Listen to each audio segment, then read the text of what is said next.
Student, किसी भी plane figure के बारे में हम लोग हमेशा दो टर्म का यूज करते हैं, देखते हैं, एरिया एंड पेरीमीटर, है ना।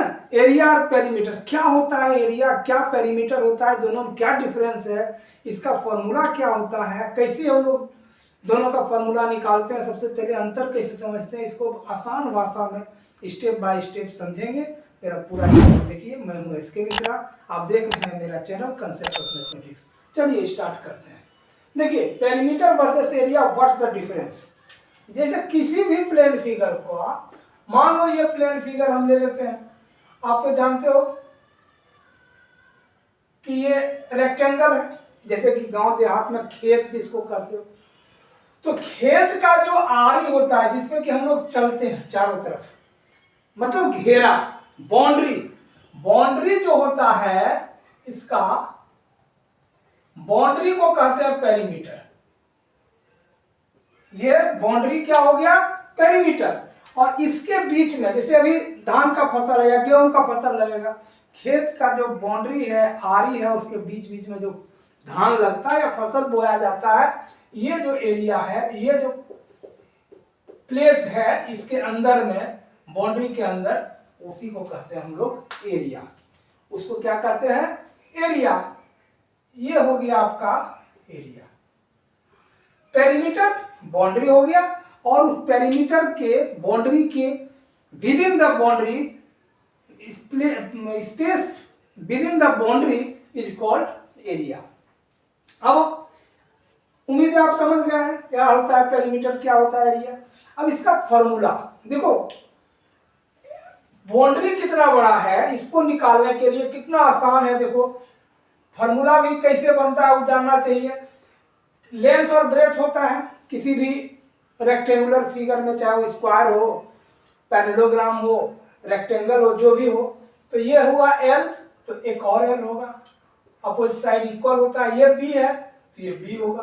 किसी भी फिगर का पेरीमीटर होता है सम ऑफ ऑल साइड्स।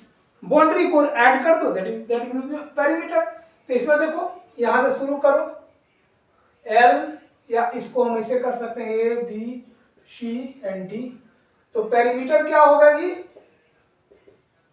पेरीमीटर होगा A B plus B C plus C D plus C D plus A D. अब यहां देखो, ए बी है एल प्लस बी, फिर एल प्लस बी, क्या हो गया, एल और एल, 2l एंड 2b। इसका मतलब 2l प्लस बी, मतलब पेरीमीटर हो गया, पेरीमीटर हो गया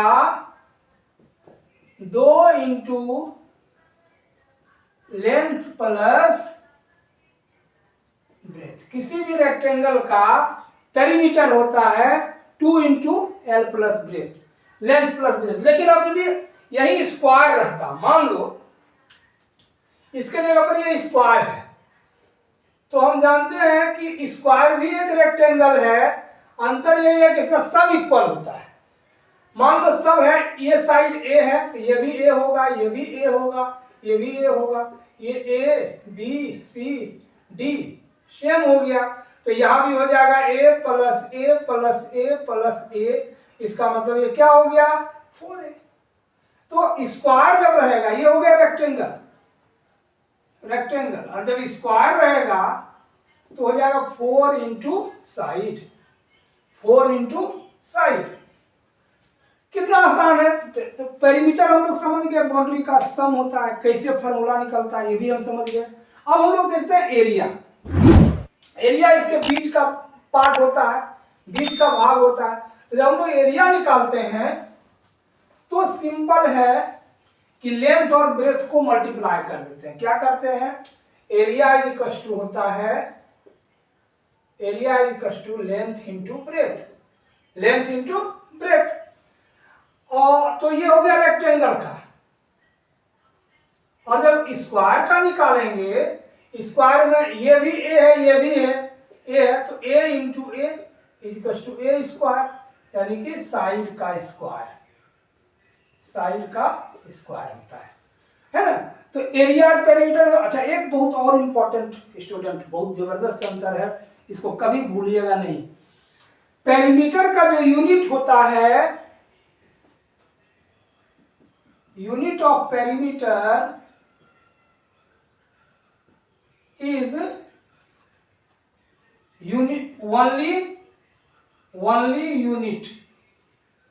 ओनली यूनिट का मतलब यदि मीटर है तो केवल मीटर लिखेंगे, सेंटीमीटर है सेंटीमीटर में, किलोमीटर है तो किलोमीटर लिख देंगे। बट जो unit of square sorry area रहेगा वो होता है एरिया इज स्क्वायर यूनिट। जैसे metre square, centimetre square, kilometre square, याद रखना इसको। एरिया का यूनिट हमेशा स्क्वायर में होता है, स्क्वायर यूनिट, और पेरीमीटर का मीटर होता है। समझ गए? उम्मीद है कि आप लोग समझ गए होंगे दोनों में डिफरेंस क्या है, क्या लॉजिक है इसके बिहाइंड। अब हम लोग एक देखते हैं, एक एग्जाम्पल लेकर के आपको हम समझाते हैं, एक छोटा सा मैथ इस दोनों पे हम बना करके देखते हैं। आप लोग भी साथ में साथ बनाइए। जैसे देखिए, कह रहा है कि एक रेक्टेंगुलर फील्ड है जिसका कि लेंथ है मान लो 20 मीटर एंड ब्रेथ है 8 मीटर। तो दो क्वेश्चन है इसमें। Find the cost of fencing it at the rate of ₹30 पर मीटर। दूसरा है find the cost of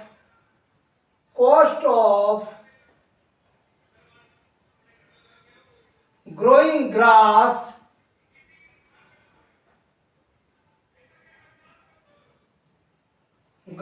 at the rate of ₹150 पर मीटर स्क्वायर। अब देखो, क्वेश्चन है, एक क्वेश्चन का दो पार्ट है। यहां से आप समझ सकते हो, एक है मीटर पर मीटर, एक है पर मीटर स्क्वायर। तो मीटर दिया हुआ है, इसका मतलब है कि फर्स्ट पार्ट में आपको पेरीमीटर निकालना होगा, जबकि सेकेंड पार्ट का देखो पर मीटर स्क्वायर दिया हुआ है, इसका मतलब हमको एरिया निकालना होगा। तो पहले तो आप एरिया और पेरीमीटर आप दोनों का निकाल लो। देखो, length is equal to 12 metre and breadth is equal to 8 metre. तो पेरीमीटर हो जाएगा, अभी बताया 2 × L + B, यानी कि 2 × 12 + 8, 2 × 20 is equal to 40 metre. 50 metre हो गया। फेंसिंग इतना ही मान लो तार से कर रहे हैं या बारबेट वायर से भी कर रहे हैं, तो कितना लेंथ का रहेगा? 40 मीटर का। अब है क्या कि कॉस्ट जो है 30 पर metre square, cost of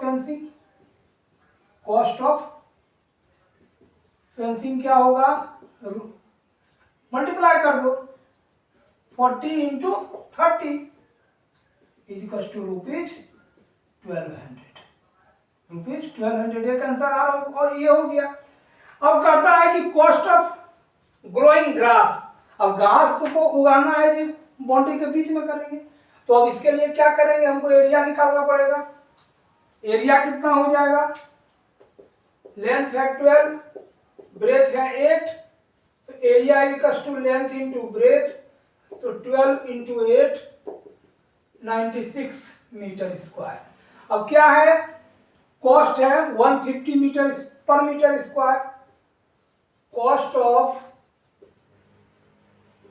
growing grass is equal to 150 × 96।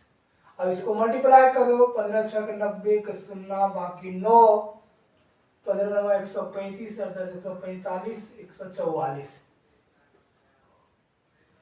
1400 और एक जीरो और, ₹14,000 400 आंसर। ठीक है स्टूडेंट, तो आज क्या सीखे हम लोग? पहले क्या सीखे, रिकेप करने से पहले हम आप लोग को एक क्वेश्चन दे रहा हूं, आप लोग करिएगा कि मान लो लेंथ है 30 मीटर, पेरीमीटर है, मान लो पेरीमीटर इसका 100 मीटर,